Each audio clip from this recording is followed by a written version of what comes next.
2026년 3월 나트랑의 한 5성급 호텔 지하 게임장에서 포커를 하던 외국인 13명이 현장에서 체포됐어. 그리고 이 사건 이후 한국 외교부가 별도 안전공지를 냈어.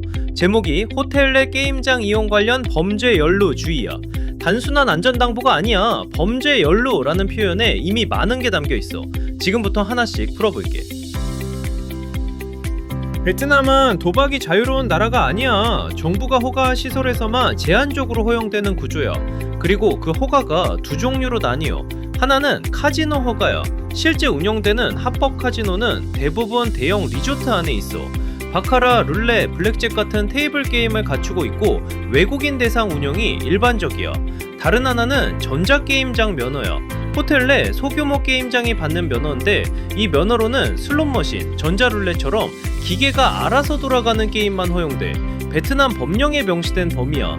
딜러가 직접 카드를 나눠주는 테이블 게임은 이 면허 범위에 포함되지 않아. 그러니까 호텔 게임장에서 딜러가 직접 카드를 나눠주는 게임은 이 면허로는 할 수 없는 방식의 게임이라 실제 적발된 사례가 있어. 외교부 공지에도 이런 형태의 게임은 불법 사례로 적발됐다고 명시돼 있어.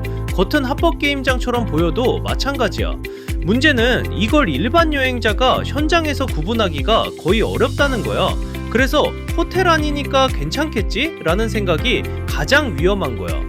2026년 5월부터는 관련 규정이 더 강화돼. 2026년 3월 1일 밤 11시 나트랑의 한 5성급 호텔 지하에 경찰이 들이닥쳤어. 전자게임장 면허를 가진 업소였는데 포커 방식의 불법 도박이 이루어지고 있었어. 외국인 13명이 체포됐고 3,500달러가 압수됐지.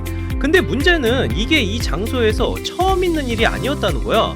3년 전인 2023년 4월 같은 호텔 지하에서 경찰이 이미 한번 급습한 적이 있어.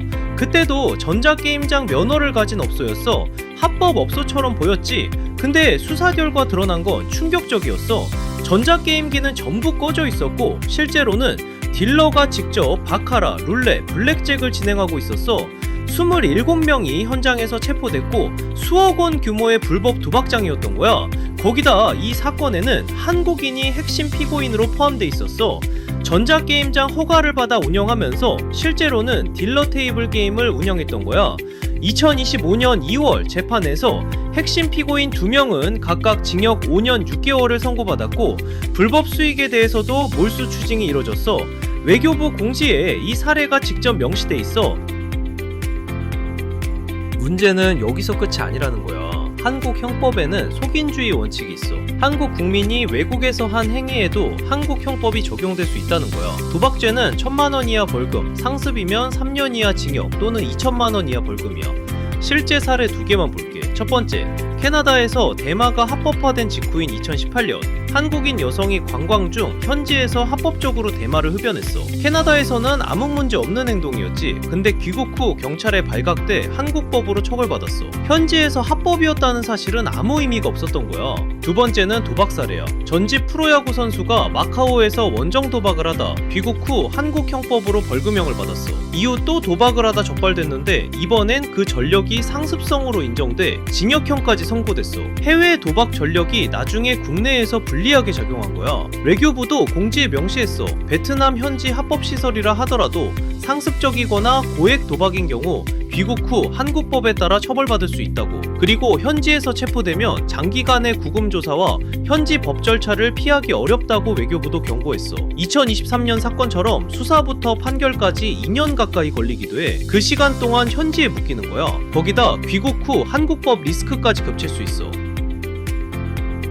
정리할게. 두 가지가 핵심이야. 첫째, 베트남에서 전자게임장 면허를 가진 호텔 게임장에 들어갔다면 베트남 법령상 허용된 게임만 할 수 있어. 딜러가 직접 진행하는 카드 게임은 그 범위에 포함되지 않아. 거치 합법 게임장처럼 보여도 마찬가지야. 둘째, 합법 카지노라 하더라도 한국인이라면 귀국 후 한국 법 리스크가 남을 수 있어. 단순히 잠깐 재미로 한 거냐 아니면 처벌 대상인 도박이냐는 판돈의 규모, 도박을 한 시간과 횟수, 여러 상황을 종합해서 판단해. 합법 카지노에 갔다는 사실 하나만으로 한국 법 적용이 자동으로 사라지진 않아. 베트남 여행 즐겁게 다녀와. 게임장 앞에서는 한 번 더 생각해. 오늘 소식이 유익했다면 구독, 좋아요 부탁해. 더 좋은 콘텐츠로 찾아올게.